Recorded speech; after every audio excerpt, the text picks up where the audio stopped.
In this video, I get really in-depth in the actual hiring process of a sales team. We're gonna go over the finding process, the interview process, the onboarding process, and the management process. And if you don't know who I am, I'm Benny, the CEO of Optins.com. Last year, our sales team did over $1 million in revenue, and I'm gonna show you exactly how to do the same thing with your team. The first step is the talent hunt. Where do you actually find somebody who wants to join your team?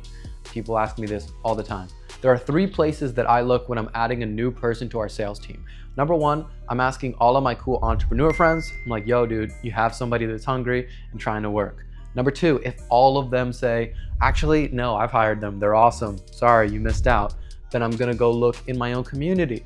I'll put out a post and I'll say, hey, I'm looking for somebody who wants to make money by talking to people. If you think that you're the right fit, shoot me a 15-second video on why you think you're the right fit. And if I vibe with you, we can jump on a call. Number 3, if you can't find anybody from any of your friends, if you can't find anybody in your community, let's say you have a very small following, number 3, you can go onto Upwork or you can find a sales placement agency to actually connect you with somebody who is hungry. Now, that's totally fine as long as you follow the interview process properly. Cool. So once you start acquiring potential hires, it's very important that you hire correctly. These are the 4 most important traits to look for. If you can find somebody with all 4 of these traits, or you already have somebody on your team with all 4 of these traits, congratulations, you have nailed a superstar. So number 1 is speed of response. I don't know about you guys, but when I reach out to somebody, I like to be texted back immediately. I don't do that whole, oh, I'll wait an hour so that they know I'm not thirsty. No,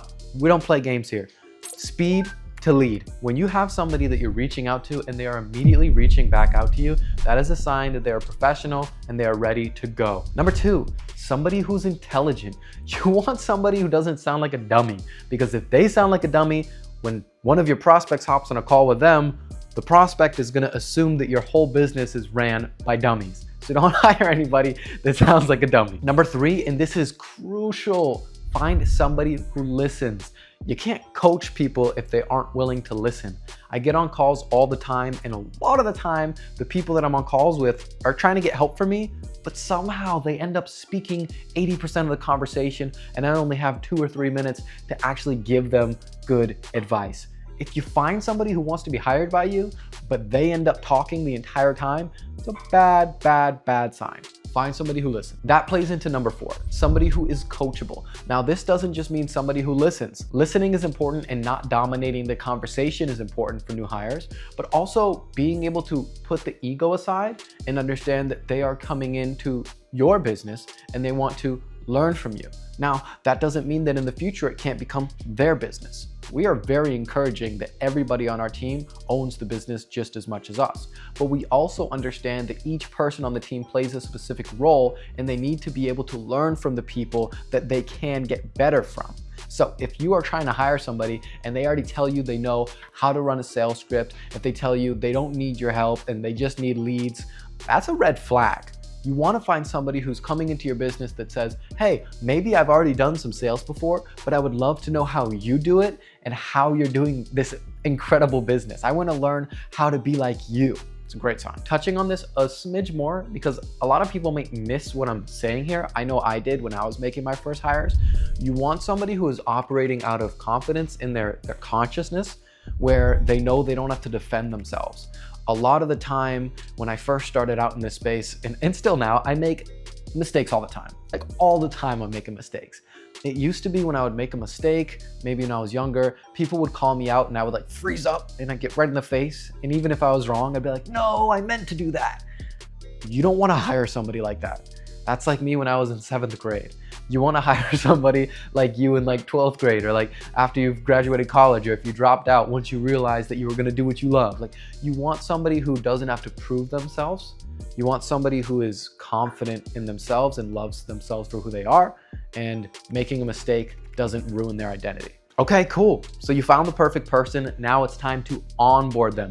By the way, congratulations. Finding somebody with all those 4 traits is extremely difficult. If you manifest it correctly, it's definitely possible, but I'll tell you what, every time I hire somebody with all those 4 traits, I tell my team, dude, there's no way we're gonna get another person like that.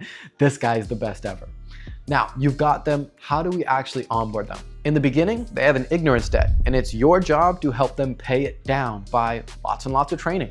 If they are a DM setter, then you're gonna be looking at their DMs, 2 to 3 DMs a day, and reviewing them and trying to find at least 1 or 2 things that they're doing wrong. In the beginning, there's probably a lot of things that they're doing wrong, but that's okay. By the way, if you need specific training on how to train a DM setter, you can just copy ours. I've already created an entire course on exactly what a DM setter needs to know to be able to start crushing it right away. So just have them watch our training. For discovery callers and sales callers, this is going to be them going through the script, them watching all of your successful discovery calls and all your successful sales calls, them role playing with you to make sure that their tone is right and their speed is right.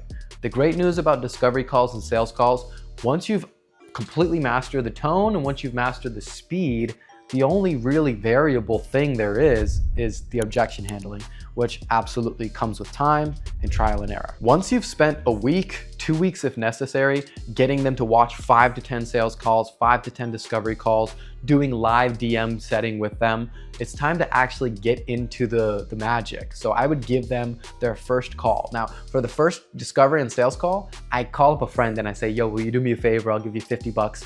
Just get on a call and pretend to be an interested prospect so I can watch the recording or listen live. That way, if it goes horribly wrong, we don't miss out on any money in the business. Cool? Nice little safeguard. It's a fun running joke in our business that everybody gets excited to take their first call. They later find out it's somebody on the team or it's one of their friends. It's really fun and I recommend it.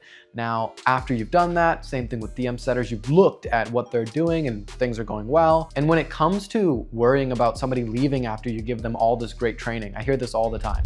What if I spend hours and days and weeks training people and then they leave? What's worse than spending hours training somebody and then they leave?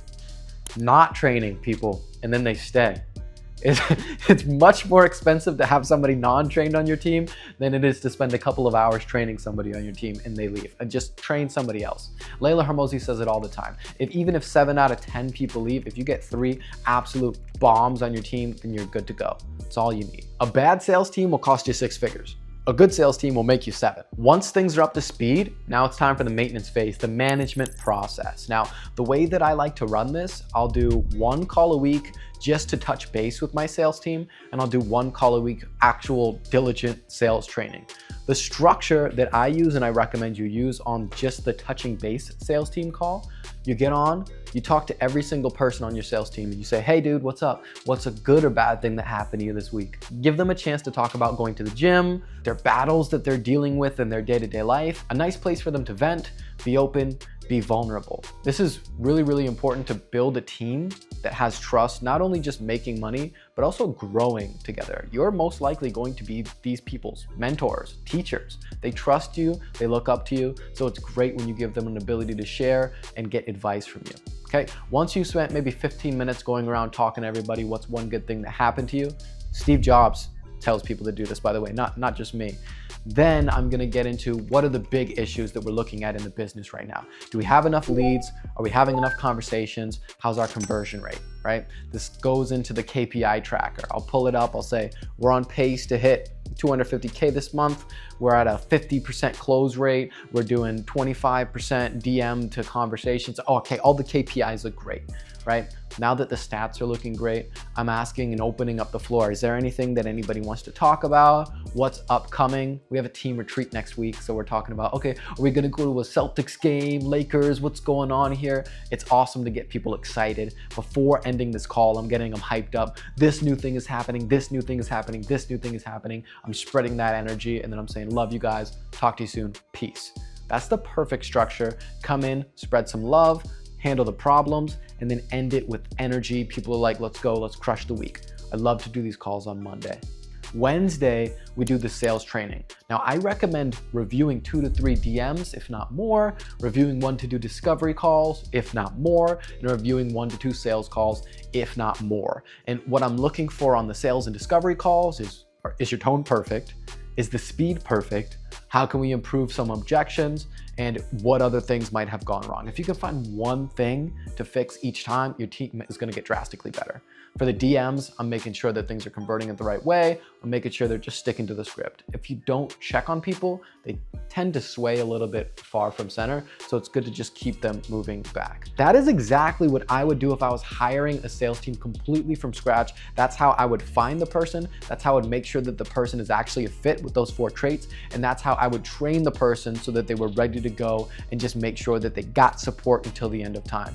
That's how we scaled from $40,000 a month to over $250,000 a month. That's how we did over $1 million last year. And that's how we're projecting to do $2.5 million this year.